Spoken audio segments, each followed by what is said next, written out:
It began the night of our January school play. Not my self-consciousness, but my story of overcoming it.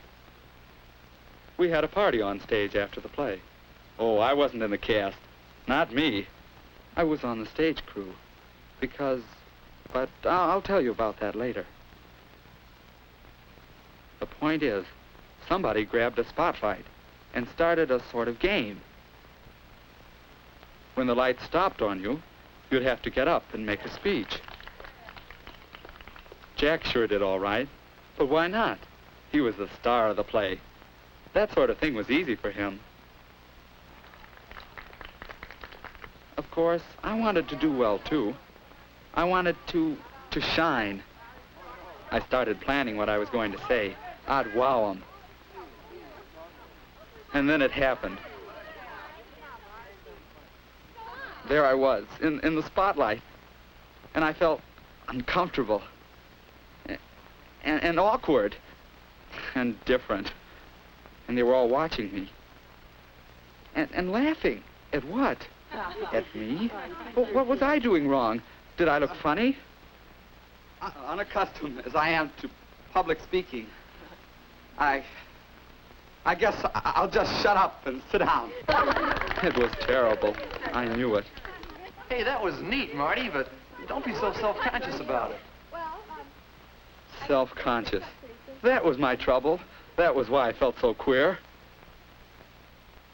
And I began to remember other times I'd had the same feeling.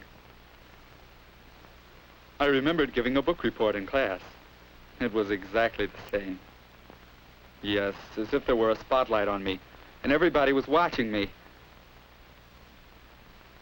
Oh, I managed to get through my report all right, but I was miserable. And then I remembered the first time I asked June for a date.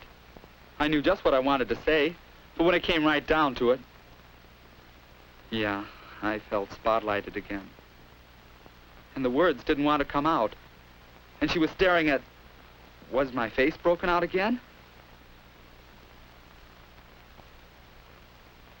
And I remembered coming to try out for this play. Boy, I really wanted a part. I felt sure I could get one, too, until... I'm not going to try out. I'd like to work on stage crew. The stage crew. Well, it was fun, but it wasn't what I wanted. Yeah, the night of the party, Jack said it, and I knew he was right. Self-conscious. I felt I could never get up in front of the class, or ask a girl for a date, or do anything in public again. Yeah, I was a self-conscious guy. I couldn't even stay out the party. Yeah? Yeah. Coach is showing us this little block. Come in like this and up. Oh, hi, Marty. Oh, hi, Jack. Okay. Say, what happened to you last night? I didn't feel so good. Oh, too bad. Boy, wasn't that something when they had that spotlight on us? Gee, I was so scared my knees were knocking. I could hardly talk. You were self-conscious? Sure, I guess everybody is sometimes. Everybody? I guess that's right. Say, listen, I've got to get to class. Sure hope you're feeling better. All right, so long. So long. Everybody's self-conscious. After that, I began to notice other people. Bill, for example. He always seems relaxed and comfortable.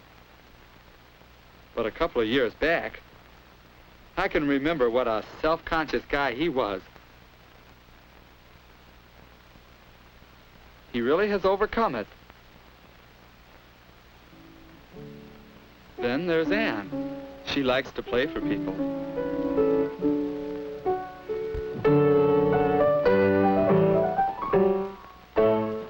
Watching her, I remembered 2 or 3 years ago, and how terribly self-conscious she was if anyone watched her play.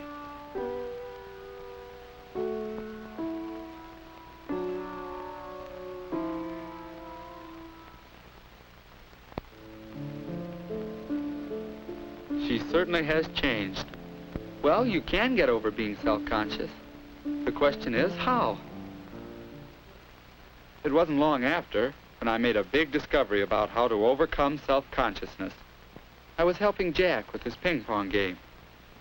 He hadn't been playing very long, but he was learning and doing right well. Then Hank and Bill came in and hung around watching. And suddenly it seemed as though Jack was feeling on the spot.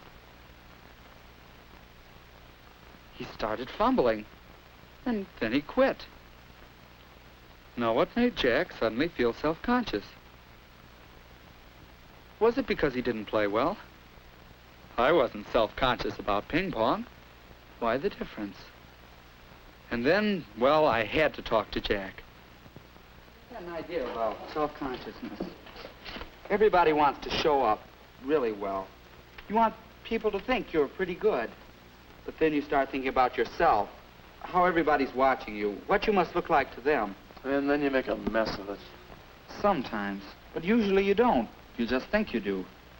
But look, if you can do something really well, then you're more confident. Self-consciousness doesn't bother you quite so much. If I could do more things well. You gonna try out for the class play in April? I guess so. Me too. Only this time I'm really gonna try out. Swell. All right, Sue. Thank you, Marty Hanson? Hello, Marty. Are you going to help us out in the stage crew again this time? Well, thanks. But this time I really want a part in the play. Why, that's fine. Why don't you go ahead and read some lines for me?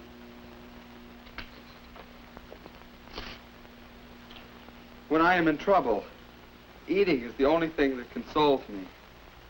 Indeed, when I am in really great trouble, as anyone who knows me, Boy, I really had to fight self-consciousness then. But I knew that was the only way I'd ever be good enough.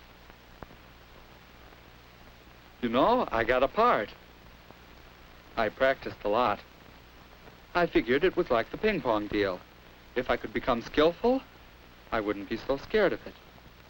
It was easy alone. And finally, I got so it wasn't too hard with my family. I'd forget about myself and just think about doing it well. At rehearsal with the other kids, I could try another idea. Turning the spotlight onto someone else. Thinking about other people and telling myself I wasn't so important. And it worked part of the time. But when it came my turn to speak, then where could I turn the spotlight? While we're stopped, let me remind you all of something. You know, as we go through these themes, you should try to keep the whole situation in mind. Because, you know, after all, what other people are thinking and doing is just as important as what you're doing. Will you take those lines again? Keep the whole situation in mind. There was an idea. Would it work? At the present moment, I'm eating muffins because I'm unhappy. Besides, I am particularly fond of muffins. Well, I keep them. They were laughing, but now I knew they were laughing at the situation, not at me. Yes, it really helps to develop skills, so I can concentrate on what I'm doing instead of how I'm doing it. It helps to think of other people and remember that I'm not so important. And it helps to turn that spotlight on the whole situation. Then I can almost forget to be self-conscious. Almost is right.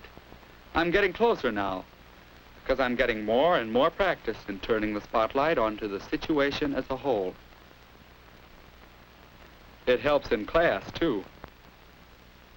When I feel self-conscious, I remember that the class isn't interested in me, but in what I have to say. Well, there it is. I still feel a little self-conscious at times.